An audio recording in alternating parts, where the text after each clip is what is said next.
first episode of Fashionably Late Talks, an extension of my publication, Fashionably Late Takes. When I launched Fashionably Late Takes a couple months ago, I did not plan on producing a podcast to go along with it. But then I got the opportunity to interview Matt Ridley, a science writer who I have admired for quite some time. This opportunity grew out of my joining Biosafety Now, a nonprofit organization that advocates for regulating risky pathogen research to reduce the likelihood of lab-generated pandemics. I also did not expect to join a biosafety organization after launching Fashionably Late Takes. But after I published my inaugural visual essay on the troubling possibility that the COVID-19 pandemic began with a lab leak, I connected with the founders of Biosafety Now, and then I decided to get involved.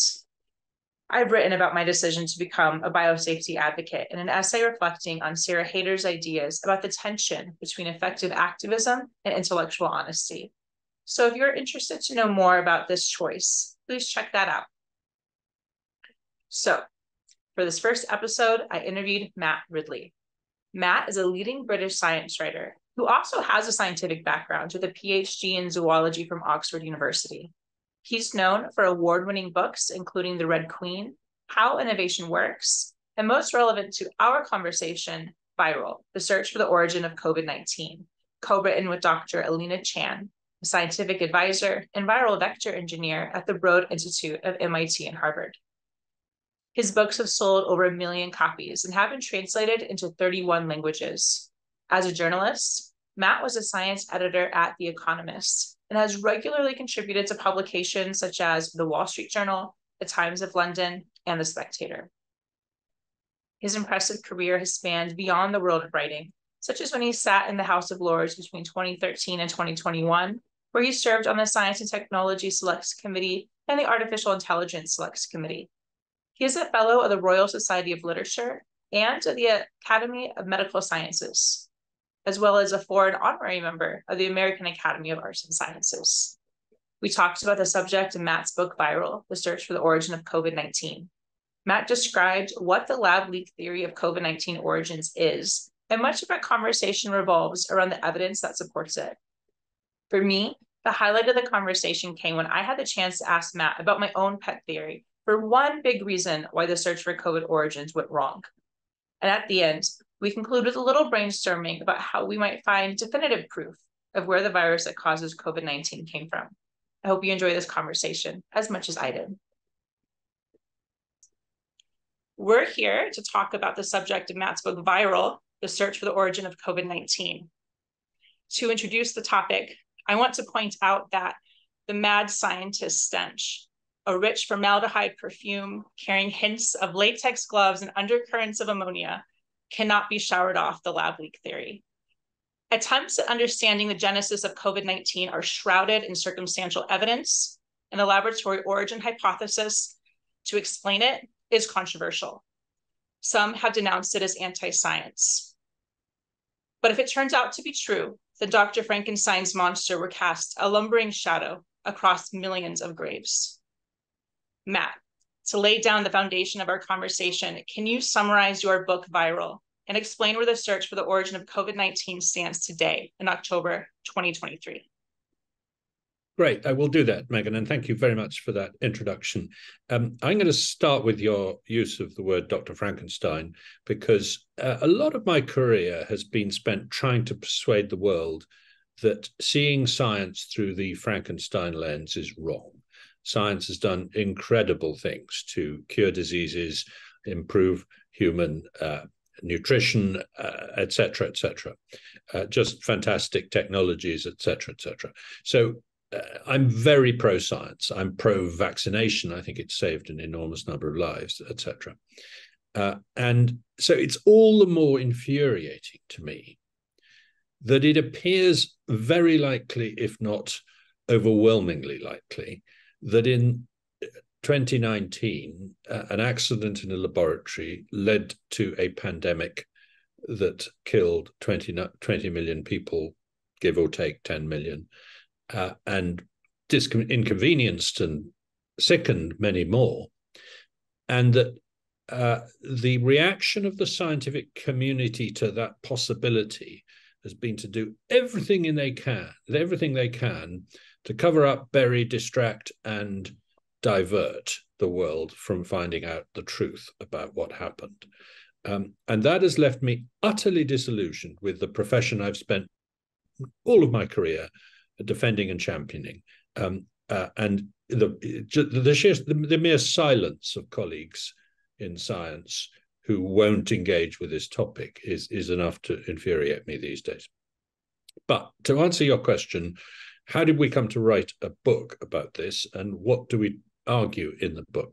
Well, I was investigating the origin of COVID-19 as a journalist in a slightly haphazard way in early 2020. At the time, I was convinced it would prove to be a natural event that had caused the pandemic. I was relying on partly the fact that that's what had happened in the case of SARS, a very similar virus 20 years before, and partly on the fact that senior virologists had published a paper in March 2020 saying you could rule out a lab leak. And I spoke to a couple of virologists, and they said the one thing you can rule out is a lab leak. It's definitely been disproven. So I went around telling people, colleagues in Parliament who said, hang on, could this have come out of one of those labs in China? I said, no, we've disproved that. Well, I was an idiot, because the evidence on which that paper was based was virtually non-existent. The background to the writing of that paper turned out to be utterly fraudulent, in the sense that they were writing a paper they knew to be wrong. We'll come back to that, I think. But by May of 2020, my suspicions had been aroused. Two reasons. One, the Chinese themselves had said it didn't start in that wildlife market. And two, Lina Chan and her colleagues had published a very important paper saying this virus is not behaving like SARS. It's not evolving rapidly at the start of a pandemic, as it should do if it's new to the human species. It's extraordinarily good at infecting human beings already and hasn't had to do much upgrading to get better. That looks odd. And the best way of explaining it is that it's been in human cells for quite a while, possibly in a laboratory. Now, those two events in the middle of May 2020 got me thinking, and I started to dig deeper. And I realized that particularly the coincidence of where this epidemic had begun with the existence of the one laboratory working on these kinds of viruses was pretty striking and couldn't be wished away. And so I began to dig deeper and deeper. And at some point, I invited Alina to be my co-author. And her researches are spectacularly careful, good, and thorough. And we put our heads together and wrote a book. Now, the book is called Viral: The Search for the Origin of COVID-19. In other words, it's about the adventure of those who were interested in finding out what happened, more than about the origin itself. In other words, we don't claim to solve the problem. We end the book somewhat even-handedly, saying, look, here are two possibilities of what might have happened. But since it came out, we've become both of us more and more convinced that it was a laboratory leak. But the point is, how do you find out? What is the trail of breadcrumbs you have to follow? Who's picking them up? Who's investigating? How are they investigating? What dead ends are there? That we wanted, in a sense, to write a whodunit, in which you follow the detectives as they try to understand what might have happened. So you wrote your book early on, and I'm sure I think an updated copy has actually come out since you first published it, but maybe even since then, there's more that you know now. So what do you think? Can you summarize where the state of the search stands today? So you mentioned, you alluded to the fact that we have leaked and released emails from some of the scientists involved in the search for COVID-19 that have shed light on this. So maybe you could talk about that, because perhaps that's where we've picked up the most clues. Yes. On the one hand, we know that the evidence that it began in the wildlife market is extremely weak. The head of the Chinese Centers for Disease Control, George Gao, said that. We've since talked to him. He still sticks by that. He has reprimanded American scientists who've said, no, it probably started in the market. And he's saying, look, sorry, there's no good evidence for that. And we've seen attempts to revive that market theory in a couple of papers published in Science, one of which has just this very week had an erratum added to it because it got its calculations wrong by an order of magnitude. That's a big error. And that was claiming that there was evidence that it had jumped into human beings twice in that one market. This is the Warby paper? This is the Pekar et al. Paper. But there are extreme doubts about the Warby paper as well. So the evidence for the market got weaker and weaker and weaker.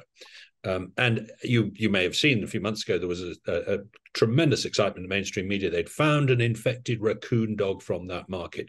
Not true. People kept saying to me, oh, yes, they found one. No, they hadn't. What they had found was that there was raccoon dog DNA in the market. There was virus DNA in the market.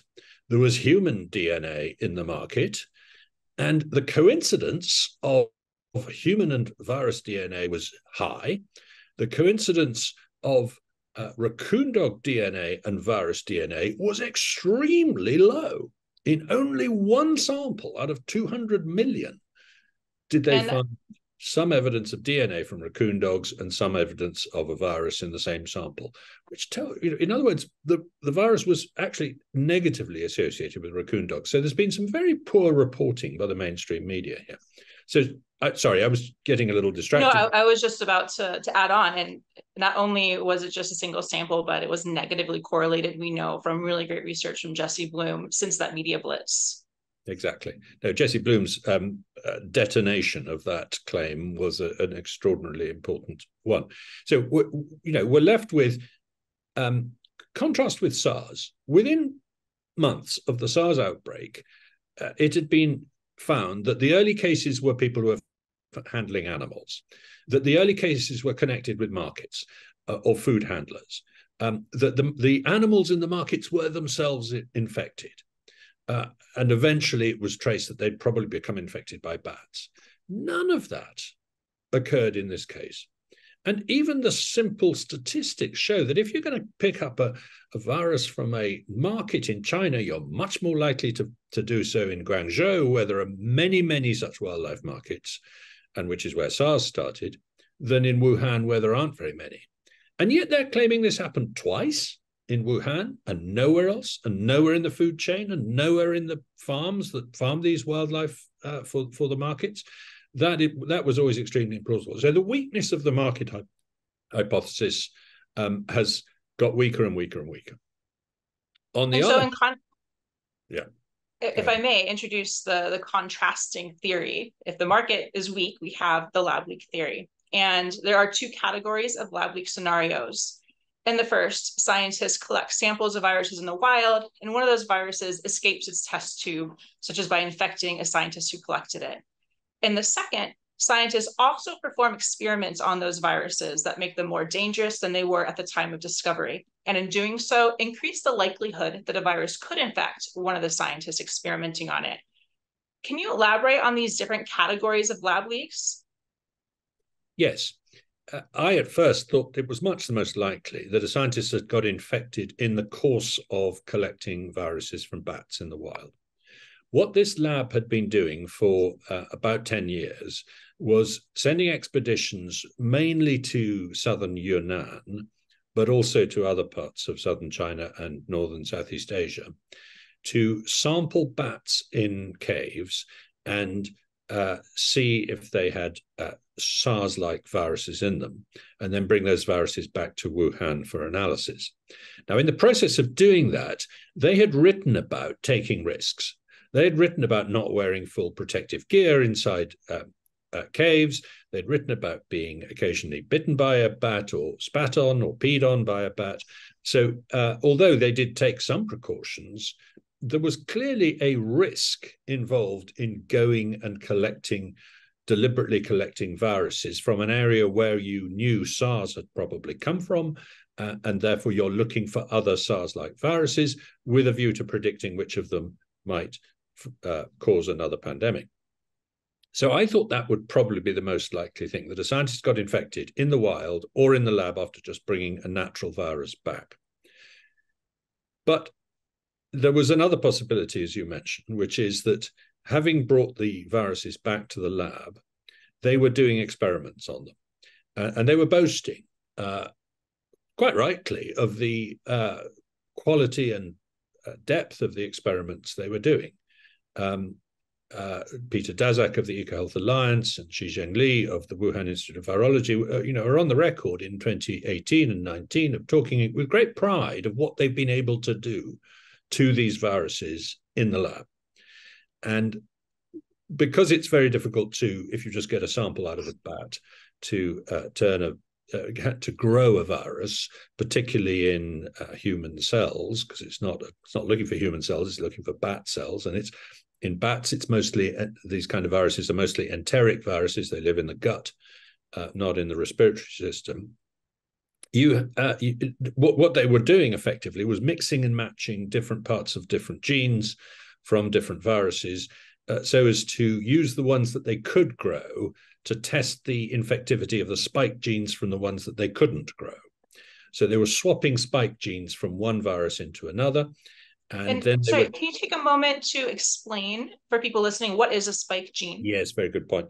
Well, a SARS, a coronavirus, of which SARS-like beta coronaviruses are the particular kind we're talking about, is a relatively large virus with a 30,000 base pair genome, 30,000 letters in its genome, as it were, in the text of its genome.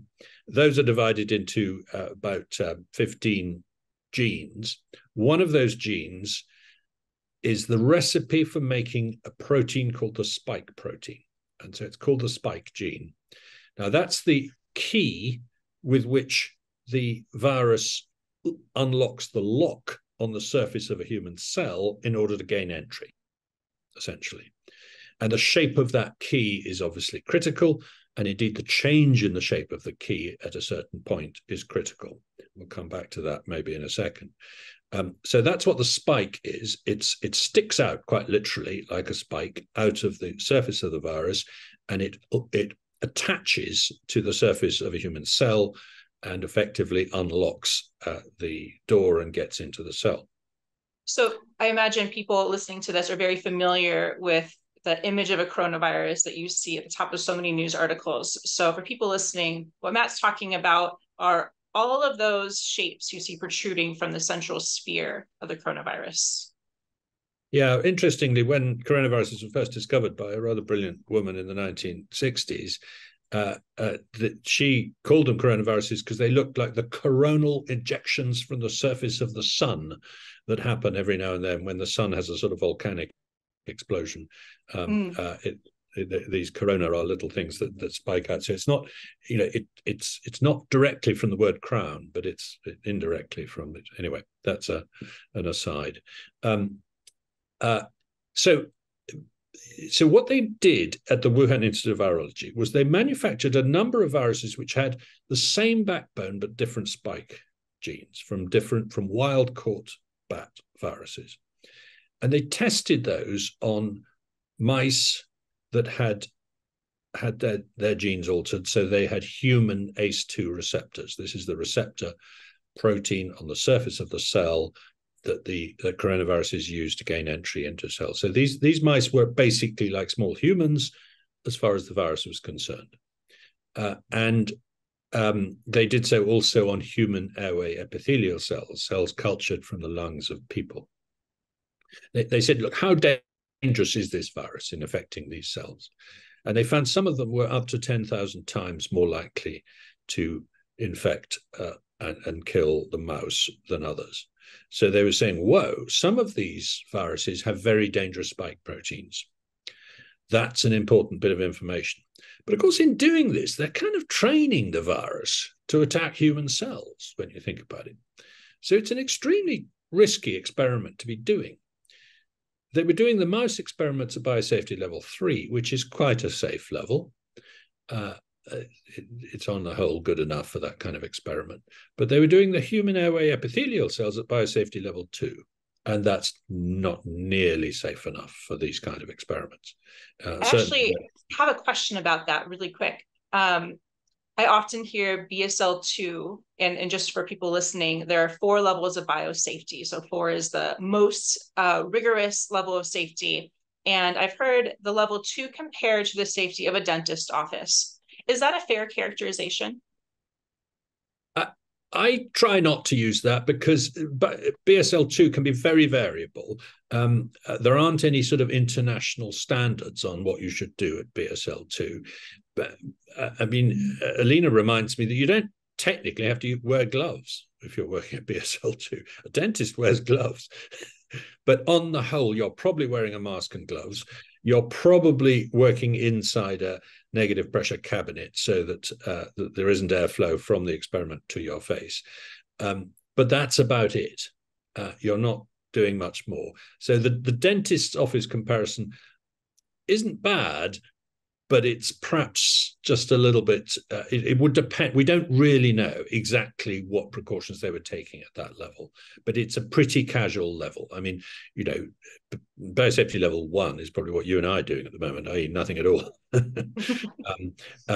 it is the lowest level. And as I say, it's not standardized across the world. That's another issue. So maybe the biosafety 1 level has a sign like you would see at a bathroom at a restaurant that employees must wash their hands before returning to work.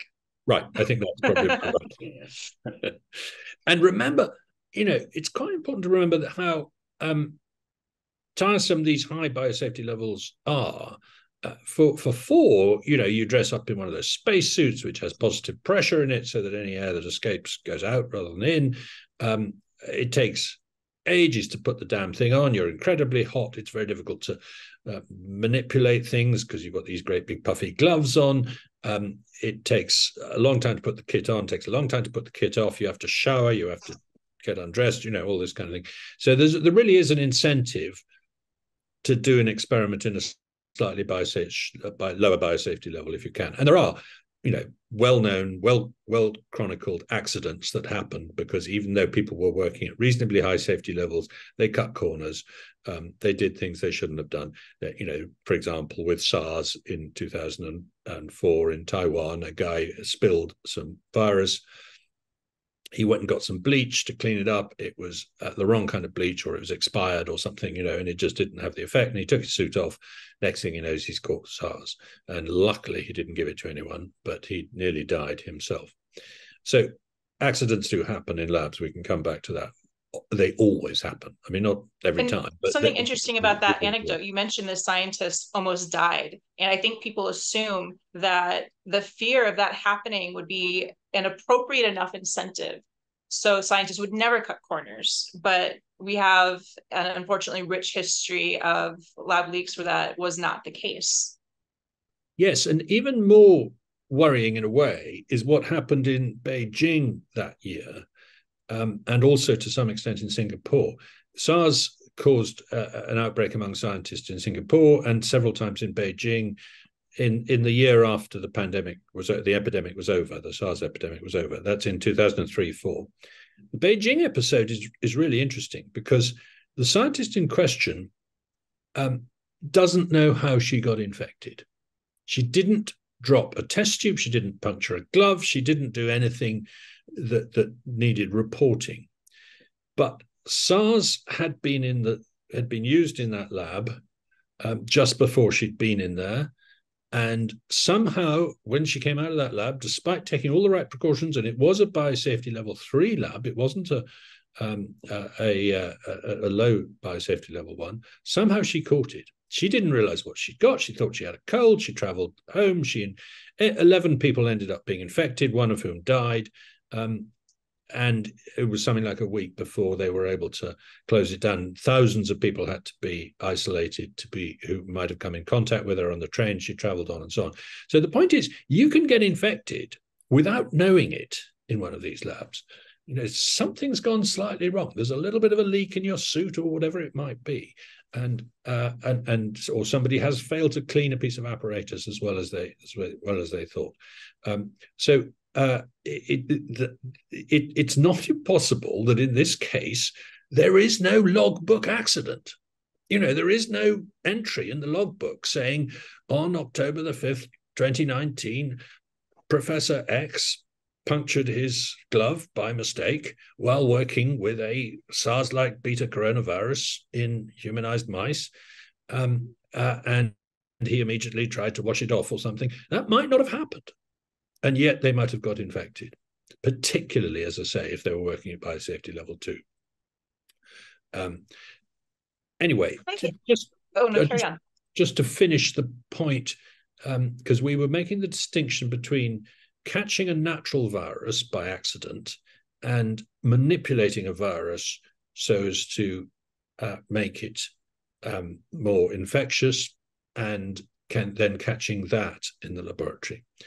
The reason Alina and I think that the latter scenario is more likely than the former scenario now is because of a particular feature in the genome of the of SARS-CoV-2, the virus that causes COVID, which we cannot explain how it got there except by an experiment. And the more viruses we look at, the more likely it looks that feature got there by such an experiment.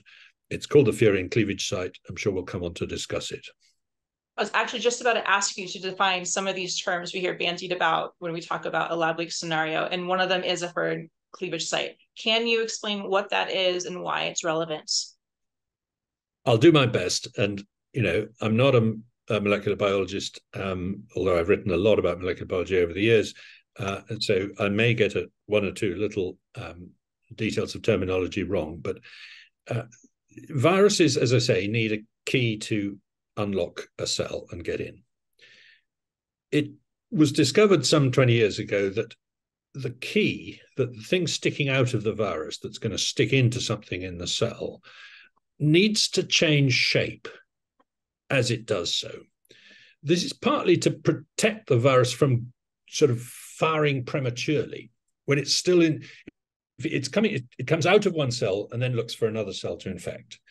And if it seems like a lot of these viruses, including HIV, have a mechanism for sort of not priming the key until you're outside the cell where you started. So once you come out, you use something to sort of cock the revolver, as it were, or to prime the key. And my metaphors are getting a bit mixed here, but you get the point. And the thing in this case that some coronaviruses use is a thing called a furin cleavage site. Now, furin is a human enzyme. It's an enzyme that we use in our bodies all the time, and we use it to just make a cut in a protein in order to enable it to change shape effectively. It's a very useful device for changing the properties of proteins once they come out of cells, basically. Well, the viruses have latched onto this and says, "Oh, we don't need to cut our own protein to change the shape. We're going to use one of the human enzymes to do that. We're going to use the human scissors that are out there. We're going to use furin." And quite a lot of coronaviruses have special sequences in the middle of their spike proteins that attract the attention of furin. Furin comes in, makes a cut at that point, and the virus then the spike then sort of opens up like a flower, and it's now ready to go off and infect another cell. Now, SARS-like beta coronaviruses, SARS-BICO-viruses, do not have furin cleavage sites. Never have had, and never have to this day, with one exception. Something like 1,535 SARS-like beta coronaviruses have now been described. None of them have a furin cleavage site. And that makes them not very good at infecting other cells. It makes them particularly not very good at infecting other tissues in our body than the one they're in to start with. And that's why SARS didn't cause a pandemic in 2003, because although it was a very nasty disease, it wasn't as infectious as it could have been. And it turned out that isolating patients and tracing their contacts was able to stamp it out with only 8,000 people dead. Was it 800 dead and 8,000 infected? I think I might have got those numbers wrong. I'm sorry. And so the shock and horror that ran through the scientific community in January, at the end of January 2020, when the genome of SARS-CoV-2 was published, and it turned out it does have a furin cleavage site, was quite intense. And it led to several leading evolutionary virologists, including Christian Andersen and Robert Gary, who later became very important in this story, saying, I can't think how it got this naturally. This is a real red flag. And their private emails show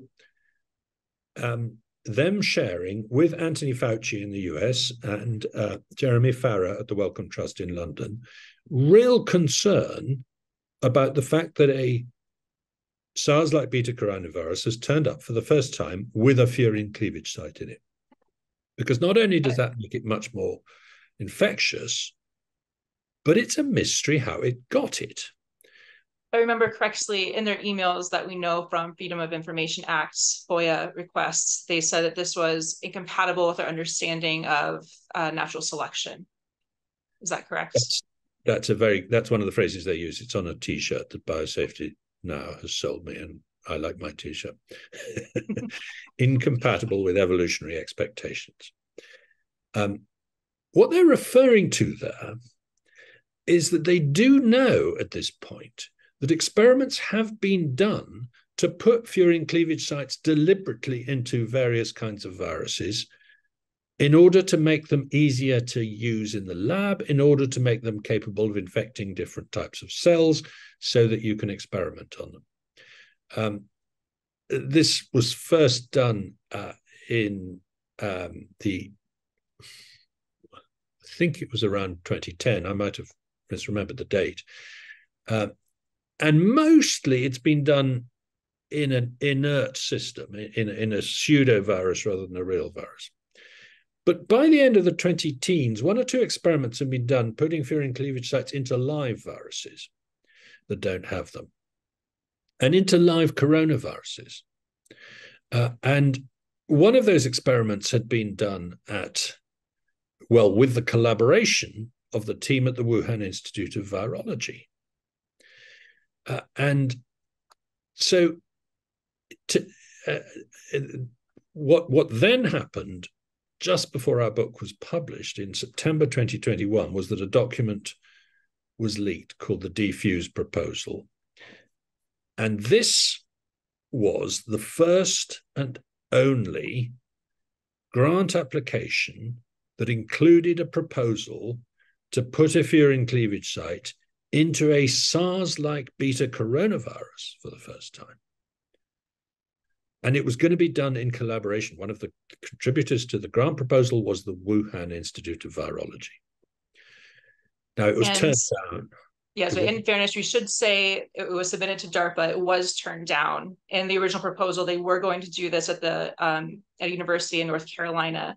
But maybe you can explain why that is not necessarily proof that this didn't happen. Right. Well, it's got some very specific things in it, that proposal, some of which imply that the work has already started. That's quite common in science, is that you apply for a grant for work that you've already started, just to keep the work going. And the likelihood that the Wuhan Institute of Virology looked at the refusal of this grant proposal and said, well, we could go ahead and do this anyway. We've got money from the Chinese Academy of Sciences. We didn't need this money to do this. If they can't do it in North Carolina, we can do it here. There was a long-standing rivalry between the Wuhan Institute of Virology and the University of North Carolina, Chapel Hill at this point. They were collaborators because Chapel Hill didn't have access to bat SARS-like coronaviruses because there are no horseshoe bats in North America, no SARS-like viruses in North America. So they had acquired the viruses they were working on from Wuhan. And in exchange, the Wuhan scientists had acquired the expertise to do some of these reverse genetics experiments themselves. And so there's a two-way traffic, and they had actually published joint papers, particularly a key paper in 2015. So there's every likelihood that the Wuhan Institute of Virology may have decided to go ahead and do this or continue to do this experiment themselves without the money from DARPA. Can't prove that, of course. Can't talk to any of these scientists in China. They're not allowed to talk to us, which is very disappointing. Normally in a pandemic, you would expect transparency to try and find out what happened. In an air crash, you would expect to be able to talk to the pilot if he survived and find out what he did, or listen to his black box if he didn't survive. Why we in the world are not allowed to do this in this case is really rather shocking, but we can come back to that. And now Alina's analogy is, I think, rather useful here. Remember, there's 1,500 known SARS-like beta coronaviruses in the world. None of them have a furin cleavage site except this one, SARS-CoV-2. It's not a mutation, it's an insertion. In other words, the text of the spike gene up until that point is completely consistent with other viruses. It largely maps onto with very small variations. And after that point, it maps on. But in between, there's a 12-letter insertion. 12 letters of text have been inserted into this gene at this key point.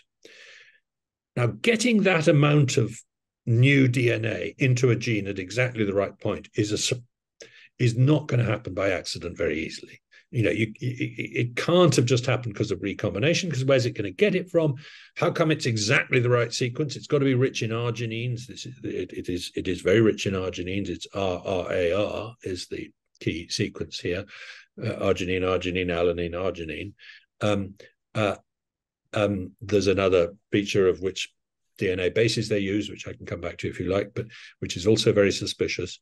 So what we're looking at here is something that looks extremely likely that it was a man-made insertion into a virus. So just to clarify for people listening, recombination, the one possible way this could have happened in nature is where you have two different viruses who find themselves in the same host and they manage to swap genetic material. That's how you can get this kind of insertion. And if this is not happening in nature, if this is happening in a lab, there are maybe a couple ways researchers can go about this. And this leads to my next set of terms I was hoping you could define for us. There is a subset of research called gain of function, and there's gain of function on potential pandemic pathogens. And there's a distinction there that I hope you can elaborate on. And there's a different type of research called serial passaging. So can you explain the difference between gain of function and gain of function on potential pandemic pathogens versus serial passaging? Right. Well, I'll do my best, but the definition of gain of function has been slightly variable over the years, depending on who's using the definition and how convenient they find it to use a particular definition. But basically, gain of function means giving a virus a property it didn't have before. Now, if you say we're going to put an extra gene in that enables it to survive low temperatures or something, then you've gained the function of surviving low temperatures. That's what's happened. The debate about gain of function really got going with a risky experiment done first in Wisconsin and then in the Netherlands, which was giving a bird flu virus the capacity to infect mammals through the air. That's the function gained there, is the ability to infect mammals. Now, that was a controversial experiment because why on earth would we want to make a virus that can't infect mammals. We are mammals. So that was why it was controversial. There was a big open discussion about it. The experiments, the cells were done very carefully under very controlled conditions, etc. But there were a lot of people saying it shouldn't happen. We shouldn't be giving new functions, new dangerous functions to viruses. Now, we give new functions to organisms all the time in labs, making a soybean plant insect resistant. That is a gain of function experiment, and a very good one. It means we don't have to use pesticides when we're doing using genetically modified crops and so on.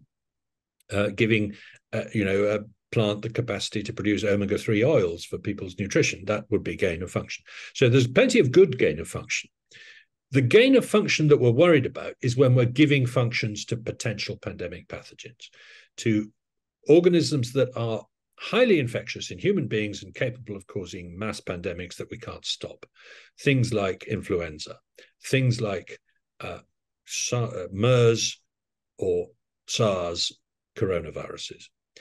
And there was a strict definition of which viruses should not have gain of function experiments done on them under a moratorium in the US that started in 2014 and lasted until 2017. And that list included influenza viruses. It included coronaviruses as well. So a gain of function in a SARS-like beta coronavirus that has been done in a lab is the sort of experiment that could not be funded in the US between 2014 and 2017 and should not have been funded anyway. Now, Anthony Fauci has danced on the head of a pin here and used a definition of gain of function in potential pandemic pathogens that applies to ones that already infect humans. So doing it on a bat virus isn't verboten.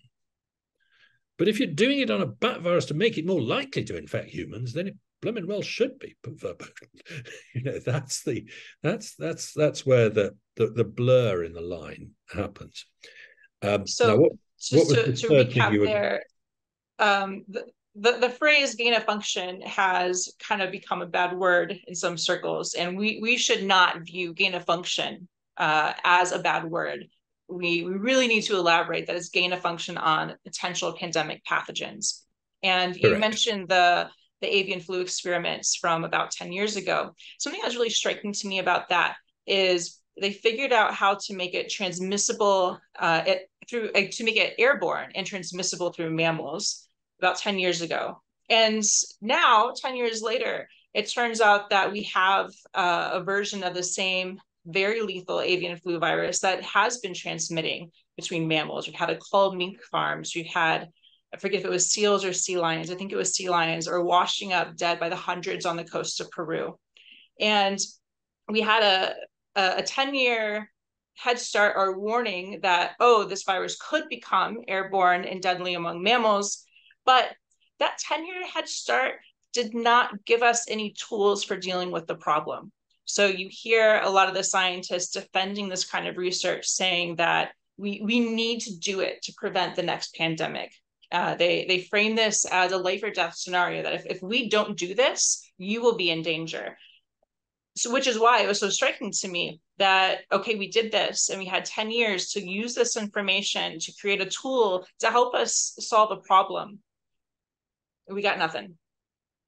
I think that's an extremely good point. It applies to both the avian influenza, which, as you say, it's still mostly, the latest versions of avian is still mostly a bird-to-bird virus. But foxes that eat infected birds catch it and then give it to each other. So it is potentially a mammal-to-mammal virus, but it hasn't yet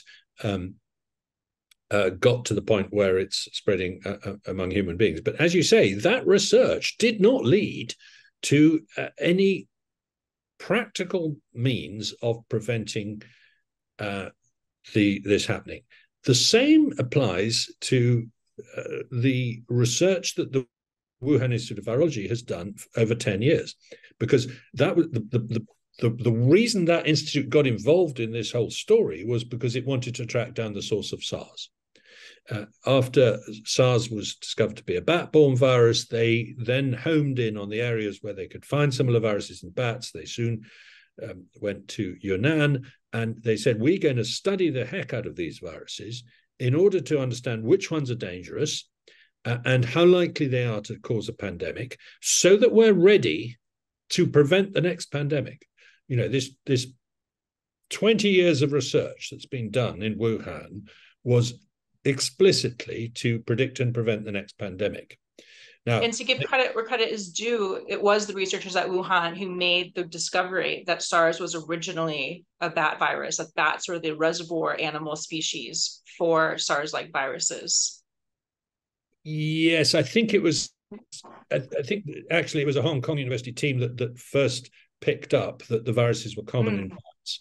But in terms I didn't realize that. Thank you. But in terms of then taking up the trail and pinning down exactly and actually finding the most SARS-like viruses in a cave called the Shitu Cave in Western Yunnan, that was the Wuhan team, yes. And they did eventually find close enough viruses to say, this is roughly where that virus came from. They still don't quite know how it infected civet cats, but that's another story. So yeah, there was nothing. It was quite right to try and find out where SARS is coming from, to do that research, etc. But to then say, look, we're going to do a lot of manipulation on these kind of viruses. We're going to infect a lot of humanized mice, and that will enable us to predict and prevent the next pandemic, perhaps even to develop a vaccine. Well, it didn't. After 20 years, a pandemic did break out. They had no tools available to stop it, and they might have actually caused it. That's the irony here. So there is a real problem with the whole research program, richly funded by the US government in particular through the EcoHealth Alliance, that by going and looking for these viruses, bringing them into the labs and doing risky experiments on them, we are preventing a pandemic from happening. And this is brought home to me by the fact that the Wuhan Institute of Virology has a database in which it records all its experiments, all its viruses, all the sequences of those viruses as far as they know them. It's an enormous database with about 22,000 different entities listed in it, and it has refused to share that database with us. Now, the preamble at the start of that database says which we have seen, but we haven't seen the contents, says that the purpose of this database is to help us predict and prevent the next pandemic. Which pandemic are they waiting for before they share that database with us? I mean, why not share it now? It's extraordinary that they haven't, and that they haven't been put under pressure by governments outside China to do so. I want to make sure that we backtrack a little bit to explain what serial passaging is, how it's different from gain-of-function research, and when it comes to the research at Wuhan, what kind of research are we talking about? Yeah, serial passaging is the idea that if you infect a virus into a cell that it doesn't normally infect from a different species or something like that, it's not very good at it. But you then harvest some of its daughter viruses and you do it again and again.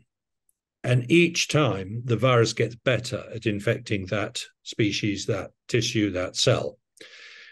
How does it do that? By evolution, by variation and selection, by good old-fashioned Darwinism. The mistakes are made. We liken this to Darwin's theory of artificial selection, like breeding dogs. It's very like that. Yes, exactly. Except it's sort of slight. Yes, that's a very good analogy. That you are the virus is bound to vary a bit. The ones that are really good at infecting that cell get harvested, and they infect the next one, and then the ones that are even better get infected next time. So by passing the virus through cells generation after generation, and a generation can take hours or days at the most, so you're talking quite a rapid experiment here, you can greatly improve the infectivity of that virus in that species, in that tissue. You're training the virus on the species, if you like. And so, in effect, if you take a bat virus and you infect human cells with it again and again and again, after about 20 generations, the virus will probably be no good at infecting bats anymore, but quite good at infecting people. That's what serial passaging can do. Now, it's quite useful when you're making vaccines and other things, because you can sort of train the virus to be less virulent in that way, or you can train it to ameliorate its symptoms. Passaging is used in that sense as well. But in this case, there is the possibility, and it's raised very early on by Jeremy Farrar in particular, that the furin cleavage site has come about through serial passaging. That essentially what you've done is you've taken a bat virus that is infecting bat guts, and you've put it into the lungs of mice, or the lung cells of human beings, and you've trained it on those cells, and it has somewhere along the way said, ooh, maybe I need a furin cleavage site if I'm going to infect this kind of cell, because the best scissors to use to change my spike protein are furin, so I need to have access to that. And therefore, you would expect from that the furin cleavage site did arise naturally during these experiments. You didn't put it in, but it popped up as a mutation and then got selected. Now, that's still pretty implausible given the size and precision of the furin cleavage site insertion. But it is possible that if you're deliberately putting a furin cleavage site into a cell, many times it will turn up in the wrong place. It will go into the wrong part of the spike protein. It will have a spelling mistake in it or something like that. But if you put a few thousand of these viruses into a cell, the one that grows is the one with the furin cleavage site in the right place. And so serial passaging will, as it were, purify and select for the better version of the virus. And then you've ended up with one that's good at infecting human cells, therefore good for doing experiments in the lab on. I keep saying human cells. I should also say monkey cells. There is a type of cell called Vero E6, which is derived from African green monkeys, which is very commonly used in labs around the world for these kind of experiments. And it looks like the most of the initial experiments were probably done on Vero E6 cells, and then they later switched to human airway epithelial cells, HAE cells, and then also the experiments on humanized mice. So it sounds like you think that the research at Wuhan that is of interest is more likely to be gain of function on coronaviruses rather than serial passaging. Yes, it was probably a combination of both, but I think that I can't be sure. We've got to keep our options open here, but my strong suspicion is that we need to know about a deliberate insertion of a 12 base pair RNA sequence into a virus done on purpose as part of a gain of function experiment. And so along those lines, based on the current state of our knowledge about COVID-19 origins, can you describe a specific lab leak scenario that you think most likely took place? Can we pinpoint a timeline that begins, for example, in November 2019 or earlier, or why or why not?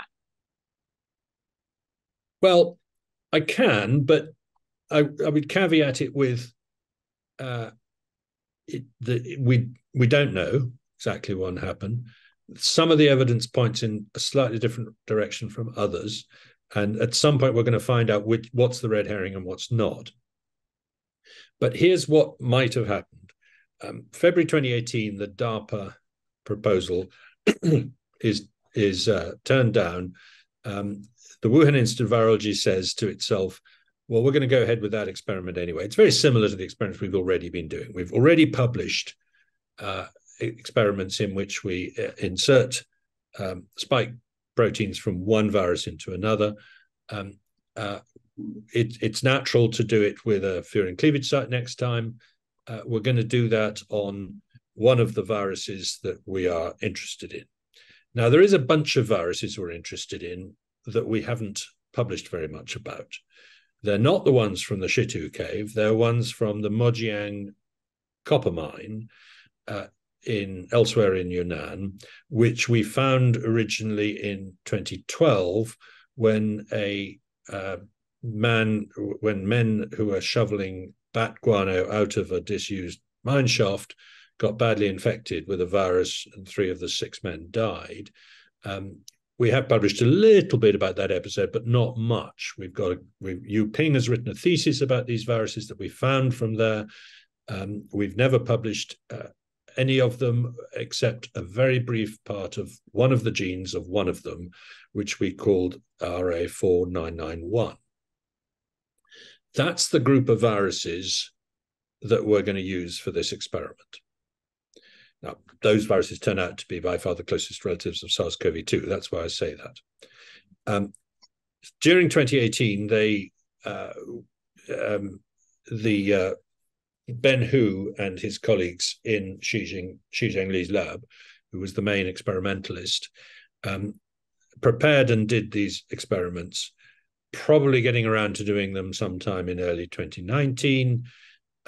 And by September or October of that year, something had gone wrong. Now, there is some evidence, and I don't know how good it is, of sort of slightly panicky ordering of new ventilation systems and things for preventing accidents in the lab around that autumn.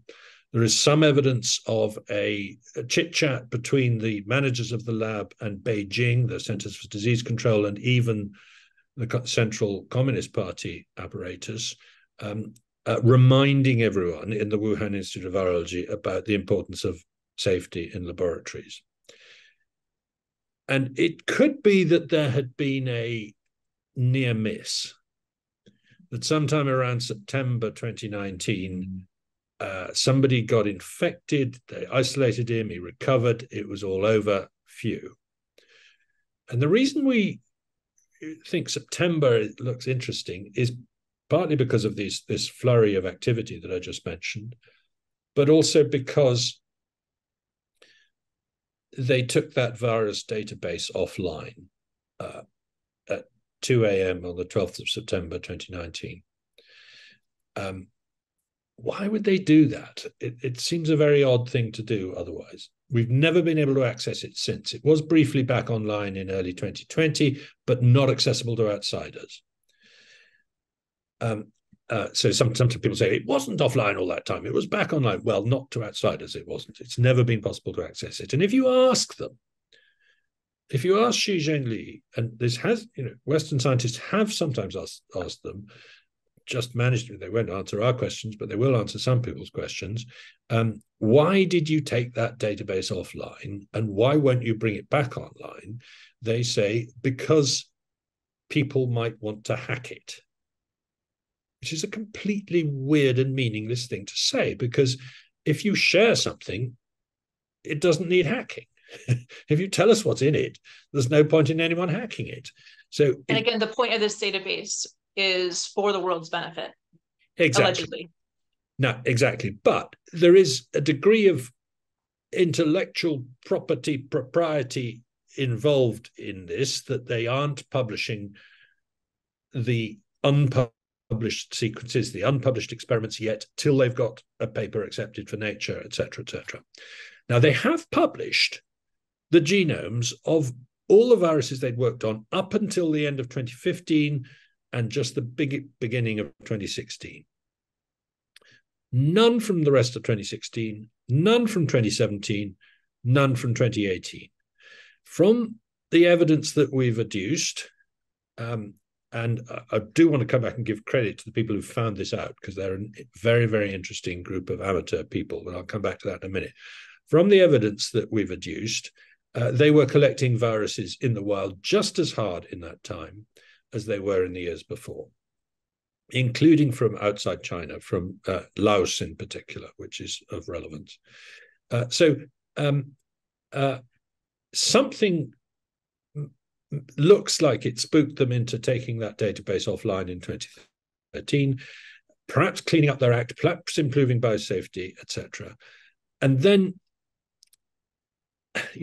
either there was a very low infectivity virus just skipping around inside the lab among people for a month or two, but I find that unlikely, or there was another accident. And it probably happened around the middle of October. All the sort of genealogical evidence from the sequences of DNA from the 2 early variants, etc., suggests that it was either sometime between early October and early November that the virus we've all caught first infected a human being. Now, there's also the question of the World Military Games in Wuhan happening in early October, and the city being completely shut down for that, and a lot of athletes reporting sick. But I don't myself believe any of them got COVID, because if they had, they'd have given it to their colleagues back in Canada or Spain or wherever these reports have come from. So I think that's a red herring. But it is slightly odd that the 2 security training episodes that the Wuhan authorities organized in the run-up to the World Military Games were, 1, a nuclear explosion, and 2, a coronavirus outbreak. I mean, that does seem an amazing coincidence. But so this is what you mean by we have some circumstantial evidence pointing in different directions. Exactly. So that's why, when the truth emerges, it could be that something spectacular happened as early as September 2019, and it then just fiddled around before it took off in November, or it could be it didn't happen until the end of October, and then it took off, and that what happened before then is a coincidence or is a red herring or a dead end. We don't know. But what we badly need to know is exactly what was going on in the lab, what experiments they were doing in the summer of 2019 and into the autumn. That would be helpful. Why not tell us? If that database shows no SARS-like coronavirus in it, nothing closer than the ones they've admitted to, and if that lab logbook shows no experiment involving the putting of furin cleavage sites into a SARS-like coronavirus, then share it with us. That would exonerate you in a flash. Why won't they do it? So I have more nitty-gritty questions for you about COVID origins, but now that we've given listeners a good primer on the issue, I want to ask you about my own pet theory for one big reason why the search for COVID origins went wrong. Please forgive me for taking a moment to be long-winded, because I've admired your work on this topic, which makes me eager to share this idea with you and get your reaction. Glad to give my voice a rest. So you said something to this effect actually at the beginning of our conversation, but I want to introduce my take with something you said about a year ago on Jonah Goldberg's podcast, The Remnant, which really jived with me. You said, quote, "One of the uncomfortable things for me in this whole story has been that for my entire career, I've been pro-biotechnology, pro-science, pro-research. And I now find myself relying on allies who have been campaigning against biotechnology for years and years, against genetically modified crops and things like that, and who are doing freedom of information requests to try to find out what happened. And some of my erstwhile friends are on the other side of this argument." And you conclude that truth is more important than consequence. End quote. I share your dismay on this point, and I want to take it a step further. Because to me, curiosity is sacred, and I suspect many scientists feel similarly. Considering how science can harm humanity makes me feel like a dog owner whose beloved pet, who would never hurt a fly, suddenly rips a child's face off. And this brings me back to the archetype of Dr. Frankenstein that I used to introduce our conversation. Although I cannot peer into the hearts of scientists, I can interrogate my own if I'm honest with myself. In an alternative timeline where I became a virologist instead of an artist, I can imagine the thrill of creating microscopic Frankenstein's monsters and marveling at my ability to invent new life forms. If those life forms were also dangerous, taking that risk would make me feel like Indiana Jones. The adventure and awe would be addictive. To someone like me, the point of such research would not be practical goals like predicting and preventing the next pandemic. Those would serve as mere justifications for grant money and public support, but rather the loftier goal of transcending the current limits of human understanding. I think that the world should feel wary of people like me, because our craving for rapturous wonder can bowl over sensible concerns, like keeping humanity's best interests at heart. So when I try to understand how the COVID-19 origin debate went sideways, I interpret the problem through my own demons, and I wonder if some scientists may share my capacity for evil. I think that it's difficult to confront how something as precious as science and curiosity can tempt us to do terrible things. So people who love science, including non-scientists, can hardly grapple with the possibility of a real-life Dr. Frankenstein's monster let loose on the world with deadly consequences. So finally, my question for you is, what do you think of my assertion that loving science became part of the problem?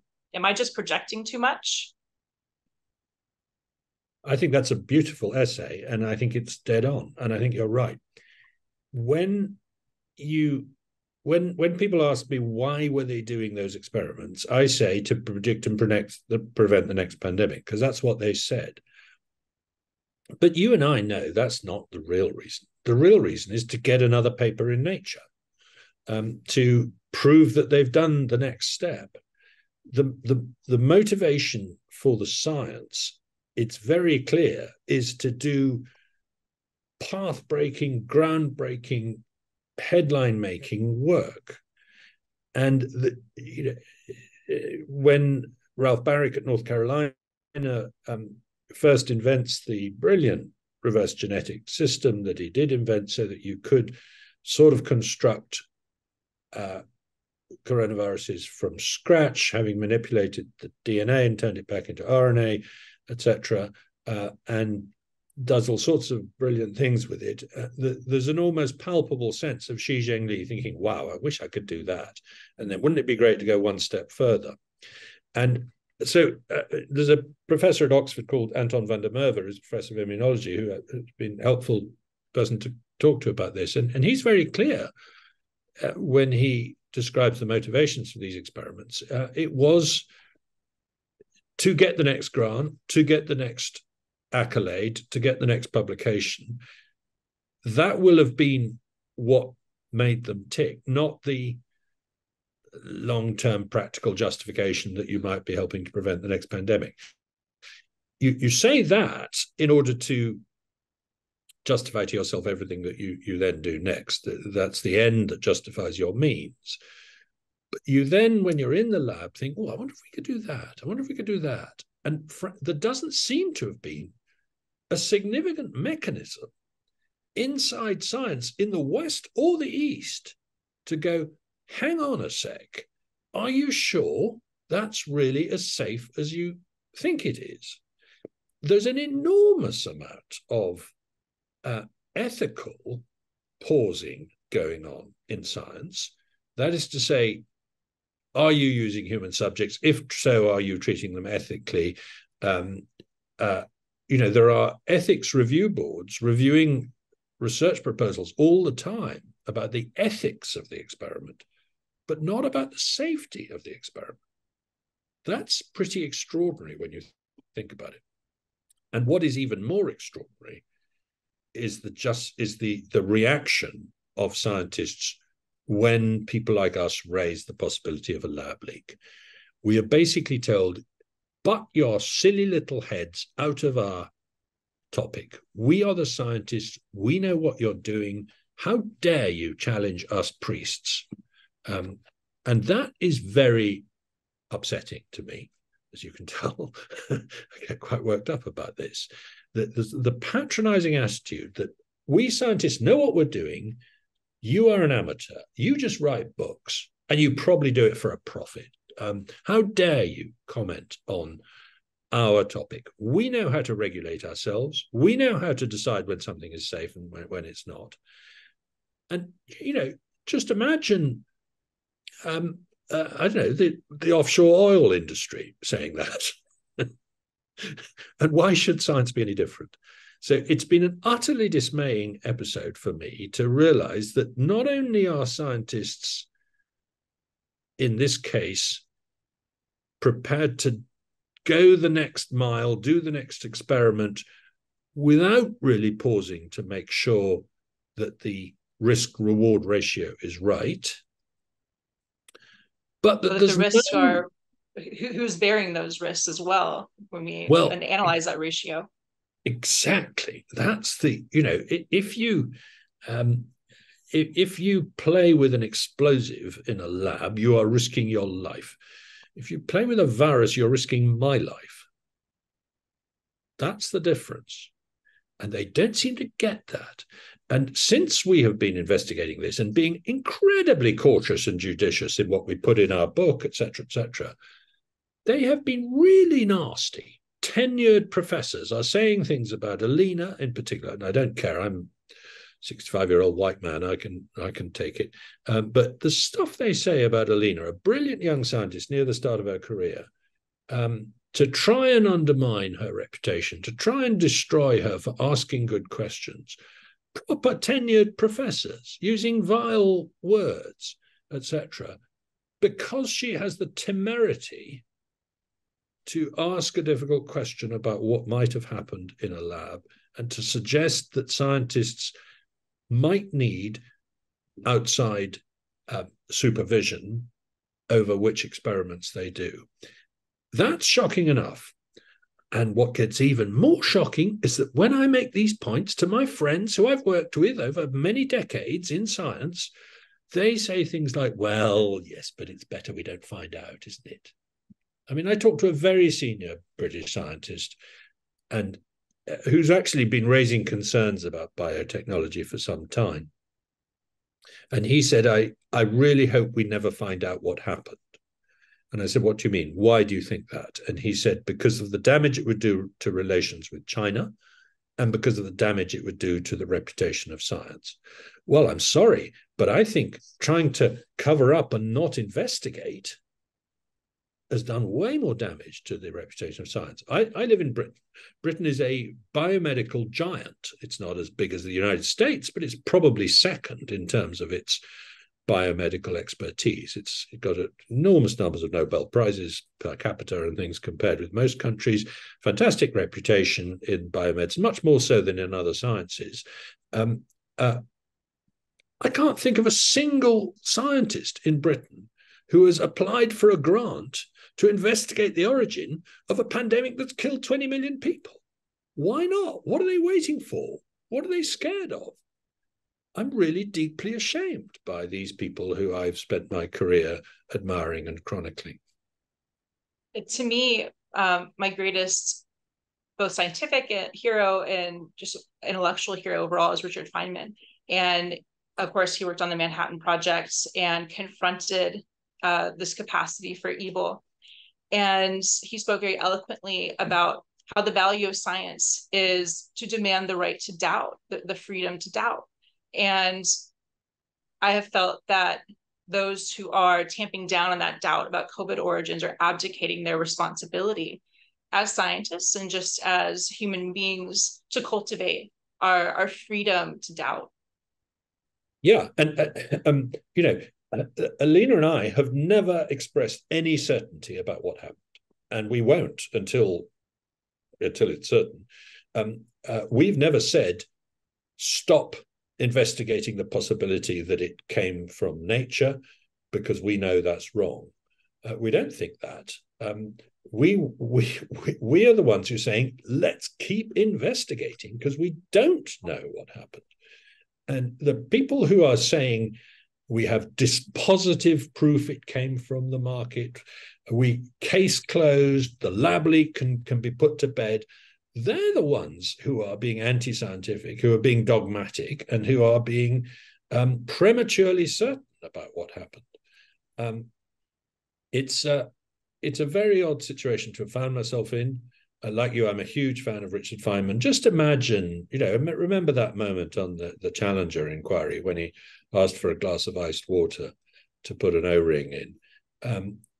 We need a moment like that. I approached the Royal Society in Britain, Britain's premier science academy, and said, don't you think it'd be a good idea to organize a couple of debates on this topic? Both sides come and present their views. Oh, no, we can't do that. I approached the Academy of Medical Sciences. I'm a fellow of the Academy of Medical Sciences. They said, well, the topic's too controversial. I thought that's what you had debates about, was controversial topics. Right. What's the point if it's not a controversial topic? Exactly. We don't need a debate. So I want to get back into some nitty-gritty questions that I'm hoping you can elucidate for me. One is, do you think that the Chinese Communist Party would have kept Xi Zhenli at her post if they did believe it possible that her lab is responsible for the pandemic? Can we read anything into the fact that she still has her job? I'm not a good enough sinologist to know the answer to that question, but I think firing her would be an own goal PR-wise for them.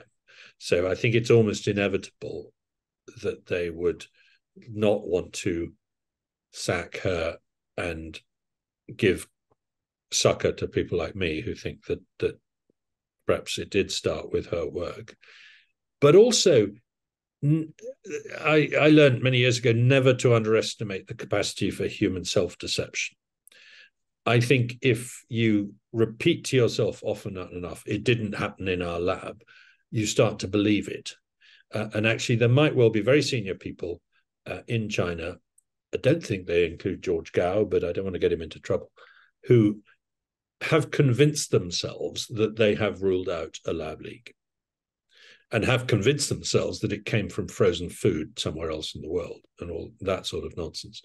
And so I think it's safer to assume that there is a sincere belief that it wasn't a lab leak in the Chinese Communist Party somewhere based on self-deception and partial knowledge.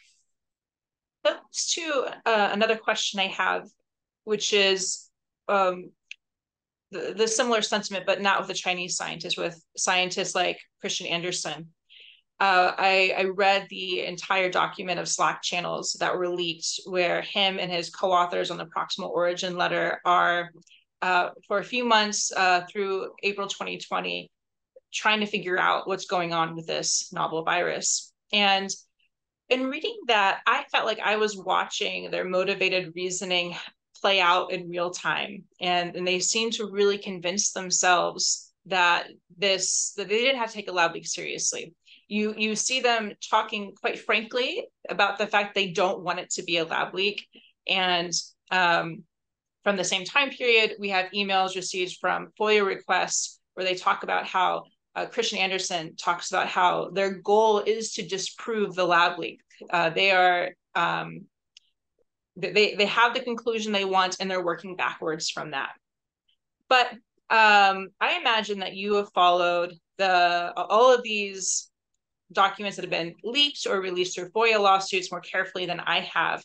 And I'm wondering if you can clear up how much of this do you think is that motivated reasoning where you convince yourself and you become the best kind of liar because you don't even realize that you're lying, but maybe somewhere deep down inside you are tamping down doubts, which is what it felt like I was watching Christian Andersen do in that Slack channel.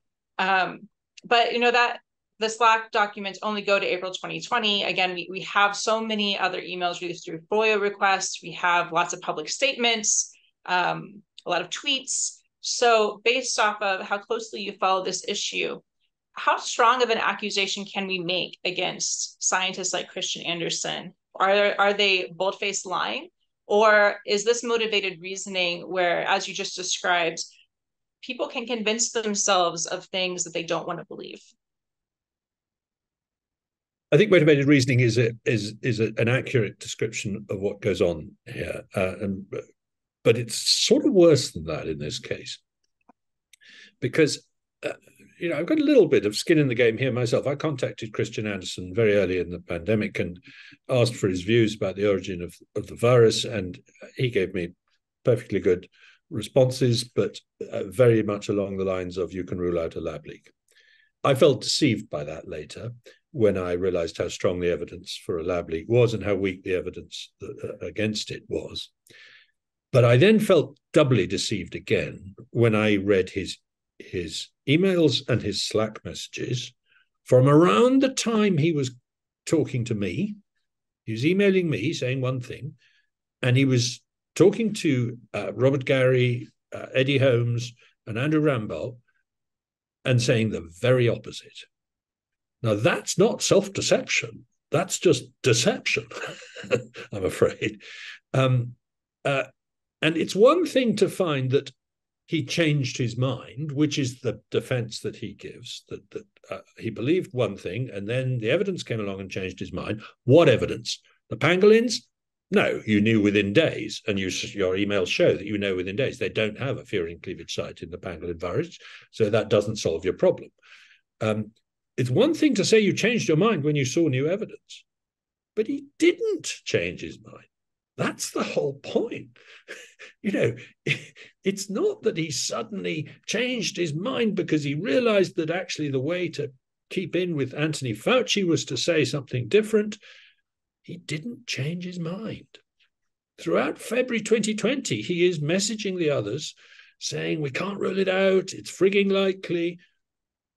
Throughout April 2020, his paper has been out for a month now saying you can rule out a lab leak as implausible, and yet he's calling it frigging likely in his messages. That's not motivated reasoning or self-deception. That's just saying something in public and saying something different in private. Why? We have to find out why. But I am really shocked. I mean, I was pretty shocked by how that paper misled people and clearly didn't have any strong arguments by it. But I'm really shocked to discover that weeks after they'd published it, he and Gary and Rambo, and to a lesser extent Holmes, did not believe their own conclusions still and didn't tell us. I think that's unforgivable, unless there's some, unless they can produce other evidence to show why they took that line. And reading the Slack channels, by April, Christian Andersen says they've talked themselves out of the lab leak, and it's like they're piecing together evidence from different viruses. Like, well, this virus has this quality that shares with SARS-CoV-2, and this other one has this other quality. So because we see these unusual qualities of the virus dispersed amongst other far-flung examples, well, we can just assume that means it's possible that somehow all of these different unusual features could have come together naturally through recombination. And we just don't have to take the lab leak seriously, because we can imagine a scenario, however far-fetched it seems to me. And then in April, Christian Andersen says to his co-authors in the Slack channel, wait, are we sure there wasn't serial passaging involved? I'm having doubts. My paraphrasing, not a direct quote. And then his co-authors come in and try to just disabuse him of his doubts and say, we've already gone over this. It's not really something we need to take seriously. So I do want to be fair that at least in the Slack channels, it seems that Christian Andersen is the last one to have doubts by April. And this is why it really looks like motivated reasoning to me. But then I see these stray tweets here and there where they are just being so defensive and so vehement about tamping down on the lab leak theory that I'm confused. I'm wondering, it's like, well, the Slack channels are the closest thing we're going to get to their actual inner monologue. And I see them really convincing themselves to totally set aside the possibility of a lab leak. But then so much of their other behavior makes me feel like it's more like a lie, a genuine, unadulterated lie. Well, yes, I think you're right about Christian Andersen having doubts for longer than the others. And in particular, Edward Helms is does seem to be convinced by a newly described virus called RMYNO2, which was discovered in Yunnan and which has a slightly different sequence around the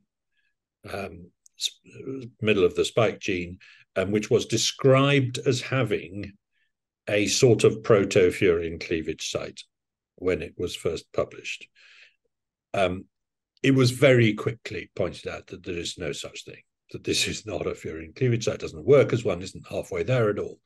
So that was shot down, but it was helpful in persuading Eddie Holmes at least that he could close the case on the lab leak, because here's a virus with a variable change around that part of the spike gene that's almost on the way to producing a furin cleavage site. I don't think anybody now would defend RMYNO2 as having any relevance really to this, and it's not the closest relative. And then a bit later, after all this, and we don't know the Slack channel communications that were going on around that because it was later, we get these two or three viruses from Laos, which are one of which is even closer to SARS-CoV-2 than the one that came from the Mojiang copper mine. And slightly misleading that if you apart from its spike gene, it's not as close, but in the spike gene it is closer. So overall, it is very slightly more closely related. Now that's from a different country. So how on earth can we pin that on the Wuhan Institute of Virology? At first, that seems like quite a good argument, but Alina and I then point out that actually collecting viruses in Laos by the EcoHealth Alliance and sending them to Wuhan was going on. And the EcoHealth Alliance, I wrote an article about this. The EcoHealth Alliance put out a tweet saying that I was lying through my teeth, nonsense, they'd never done this. So I pointed to an entry in a genomic database showing a virus collected by EcoHealth Alliance in Laos and deposited at the Wuhan Institute of Virology in China. And they wouldn't respond to the tweet. So I asked again, look, this directly contradicts what you just told me. Can you please clarify?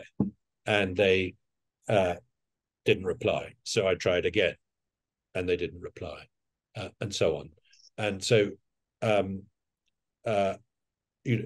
again, later we have these, I would like to know what EcoHealth Alliance and Christian Andersen were saying to each other in their Slack channels during that period.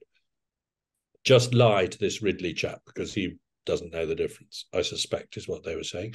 But I don't know. We did see in the Slack channels them discussing how they could get journalists to stop asking questions about the lab leak, to really steer journalists in the direction that they wanted them to go, all the way down to discussing how they can use humor to disarm journalists and get them to not ask the kinds of questions they were uncomfortable answering and they didn't want the public considering. Yeah, I mean, the New York Times starts to ask some quite reasonable questions at one point, and they're in a bit of a tiz about how to deflect the guy. And the fact that the New York Times hasn't become furious about the way it was treated in that episode is rather surprising to me. My next nitty-gritty question is, I want to return to the furin cleavage site for a moment. I've heard you say that it is positively selected against in bats so that you wouldn't expect to find it in a natural virus. And I knew that this feature had never been discovered in a SARS-like coronavirus before, like we've already discussed, but I didn't appreciate that fact.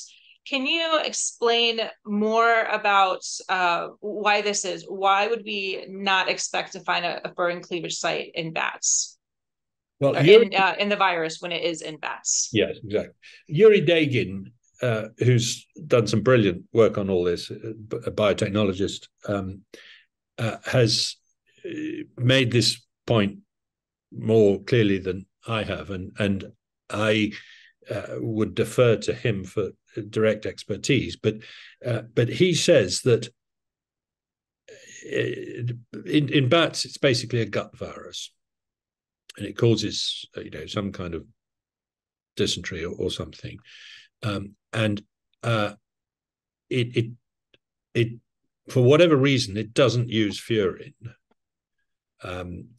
in bats, and the evidence that if you put it into bat cells or bats, it would select against the furin cleavage site, because for some reason that would, I don't know, prematurely trigger the virus or something. The evidence is apparently there, but I haven't seen the chapter and verse of it recently enough to be able to give you the reference. But I will go away and look up Yuri Dagin's argument. But that's what he claims, is that in bats, the furin cleavage site is not just useless, but is selected against.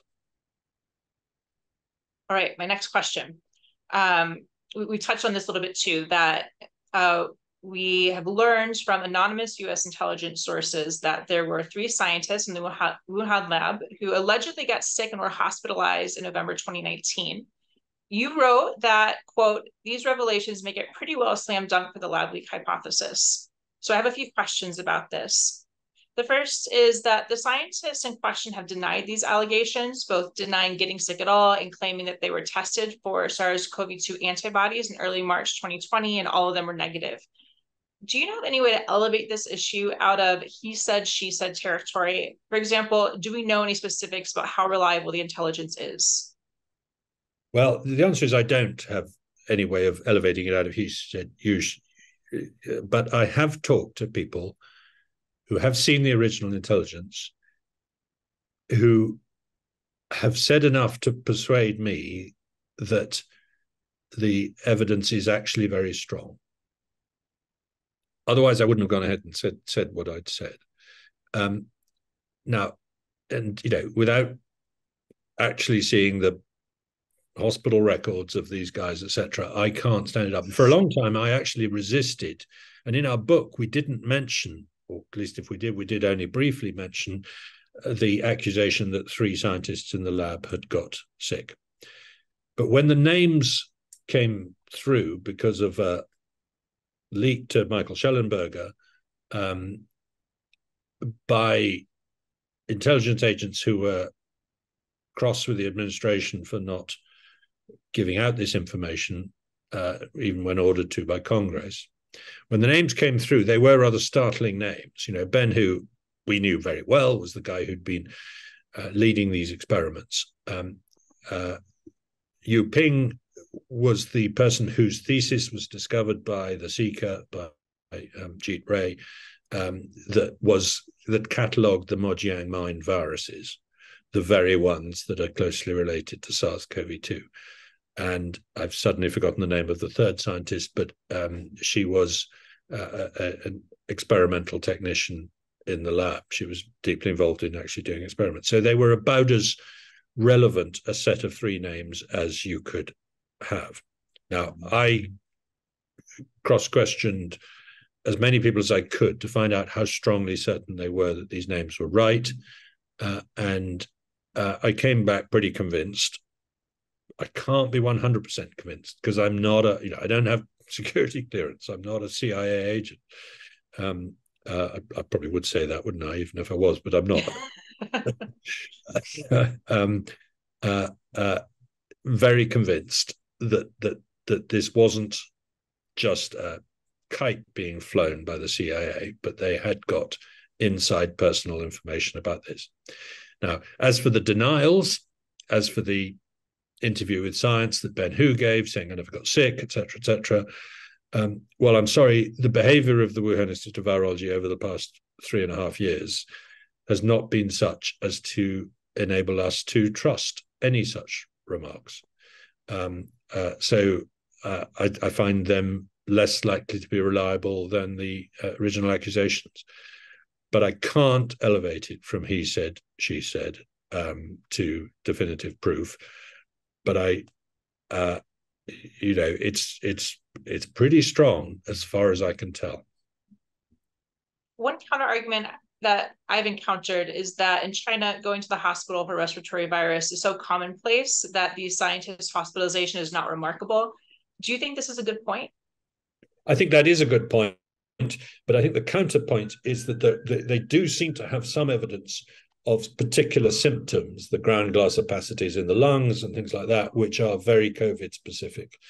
But again, I mean, either I never went to the hospital, I was never sick, or I go to the hospital all the time whenever I get a cold. Somewhere in between the two, there might be the truth.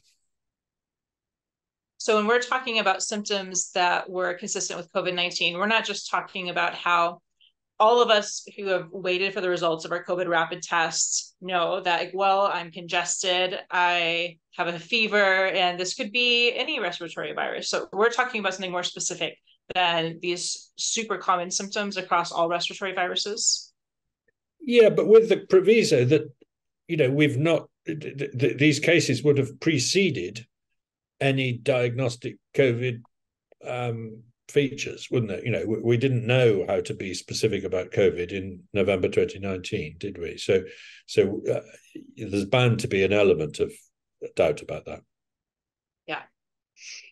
So now I need to ask you some questions about how we should go about investigating the lab leak theory, more from your perspective as a former member of the House of Lords. You have experience in governance as well.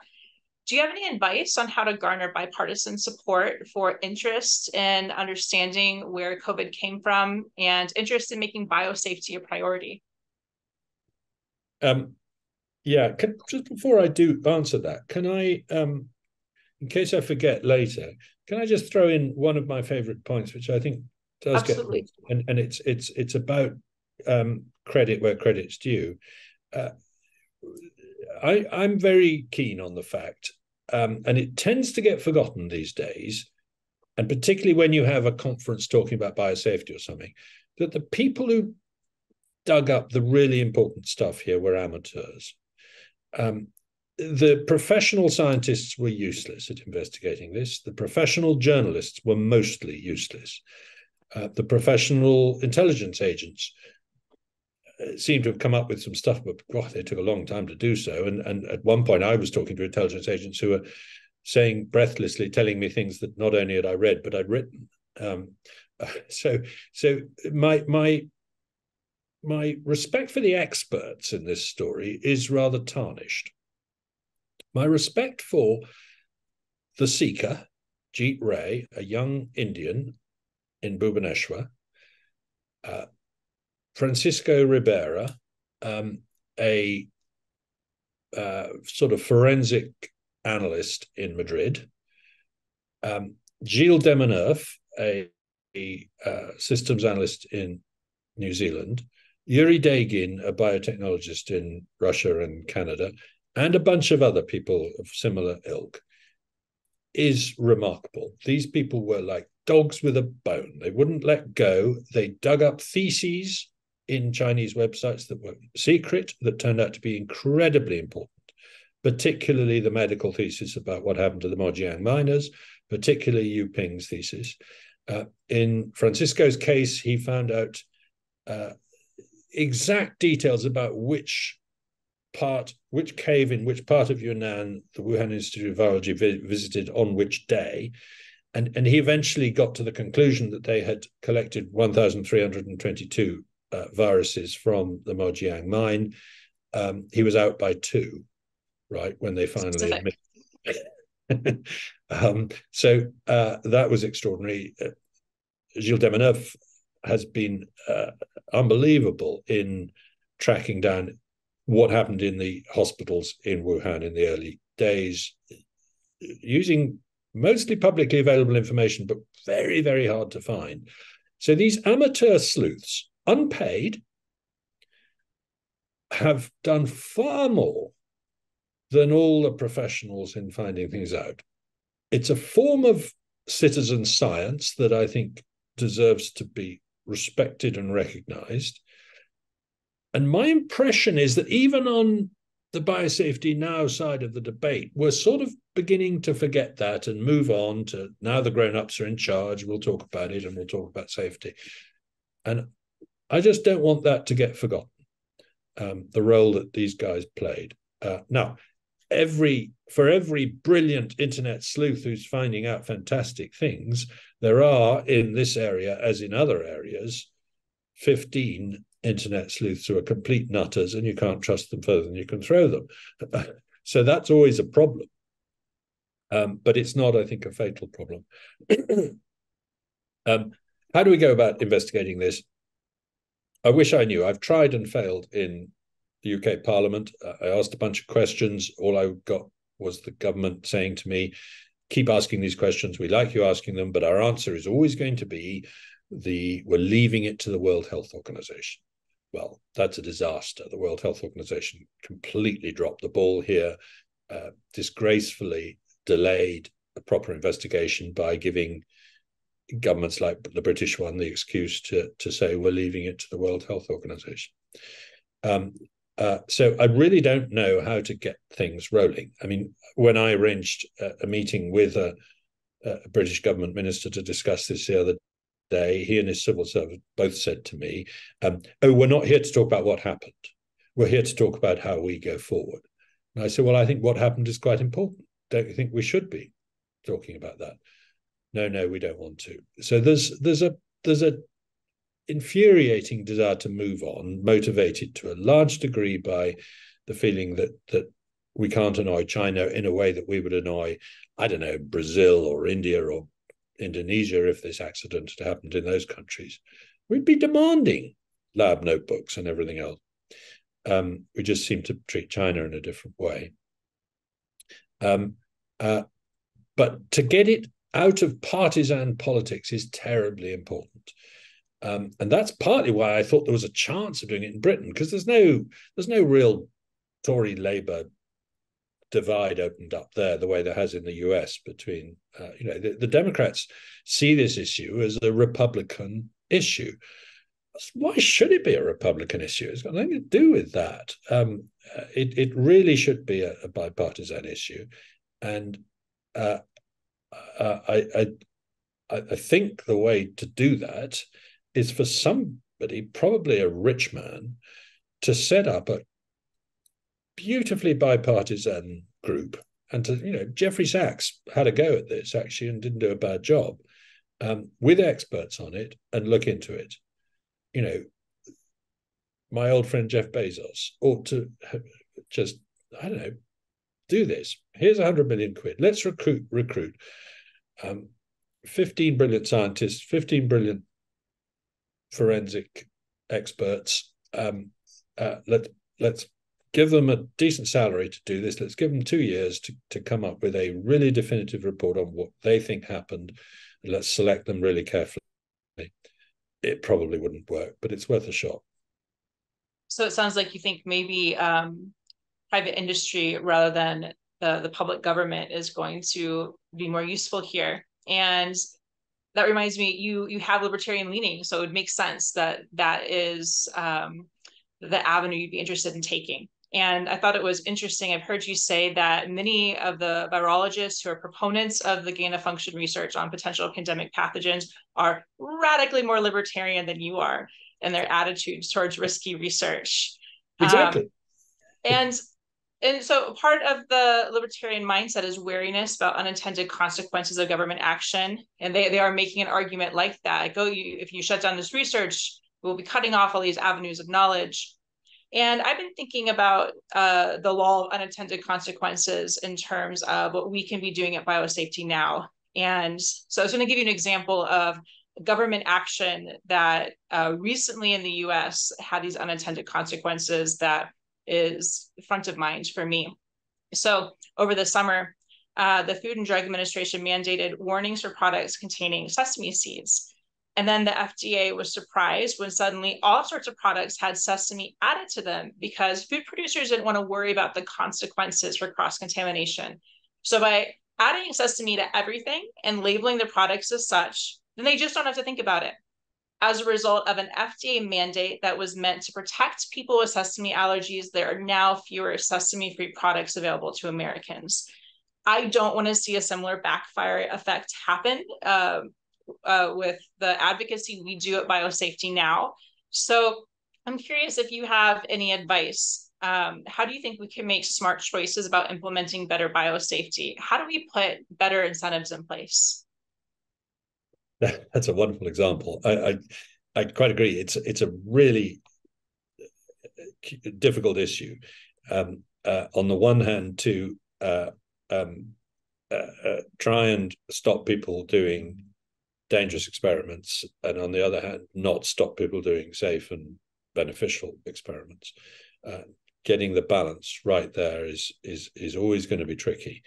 And I think the way we do that in the rest of the world is mostly by having independent lay people involved, sort of on ethics committees and things like that. But I'm struggling a bit, actually, in answering your question. I haven't thought about it hard enough. I know it needs to happen, and I don't think I know how it's going to happen. Regulation, heavy-handed, top-down regulation says this is the kind of experiment you must not do, this is the kind of experiment you can do, is going to be overtaken by events so fast. It's got to be a collaborative, conversational thing. Are you sure you've thought through the consequences? And it's basically got to be risk-benefit analysis the whole time. One thought I have had is that I find it hard to imagine a private corporation doing these experiments, because the board of directors would have said, what's the upside here? What's the benefit? Oh, well, we might one day prevent a pandemic, and then we'll get a lot of brownie points, and that'll help the share price. Well, we might be able to invent a vaccine. Well, why don't we just go and try and invent a vaccine? Why do we have to do the experiments first? So the thoughtlessness towards risk that went into doing these kind of experiments, whether they caused the pandemic or not, by the way, just looking back now, the experiments they were definitely doing at the Wuhan Institute of Virology, that thoughtlessness can only come from a government, and probably a government that isn't at all democratically accountable. This is a real indictment of an authoritarian regime, that it would allow, fund, and promote a series of experiments that had massive risk for the population as a whole, and very little potential reward except kudos for the scientists involved. So it's quite a condemnation of trying to do everything through government, this, I think. All right, I have one final question for you. In the same way that a detective needs to immediately study a crime scene lest evidence be disrupted, the lab leak theory should have been taken seriously and thoroughly investigated, potentially as early as fall 2019. Now we are about 4 years out from the genesis of this plague, and many people want to move on and stop talking about it. This late in the game, and without enough public interest, do you think that we will ever learn the definitive COVID-19 origin story? Alina and I both say we think we will eventually know. And I think the case of the Sverdlovsk anthrax outbreak, which wasn't solved for a dozen years, reminds us that it is possible to find things out a long time after the event. Now, that took regime change, among other things, in the Soviet Union to help, which is a big ask in this case. But I think it's pretty hard to keep the lid on what happened in Wuhan. You just need one disgruntled scientist from that institute who travels abroad and decides to open up. And as long as we make the whistleblowing path attractive enough to such people, then I think there is a chance that they will tell us what happened at some point. While the pandemic was still going on and nobody could travel, no, we were never going to find out. But now that scientists are free to travel from China to the West again, I'm hopeful that we will find out. Yes, the trail's gone cold, but it's not gone completely cold. Well, maybe we can get Jeff Bezos or somebody to offer a lot of money for protection for any whistleblower who'll come forward. Maybe that'll be the route we can take. Well, that's not a joke. We've got to advertise that you will be well treated, and you won't. There was one whistleblower who was a bit of a red herring, but she ended up in the hands of Steve Bannon. Well, that wasn't terribly helpful for anyone. Do you know what I mean? Yeah. Well, I probably libeled someone there. I don't know. I'm not going to complain about libeling Steve Bannon. Thank you, Matt, so much for your time. Is there anything you'd like to add before we sign off? I've really enjoyed the conversation, Megan, and I think you're thinking some really interesting thoughts. So I look forward to what you come up with. Thank you so much. Have a great day. Thank you.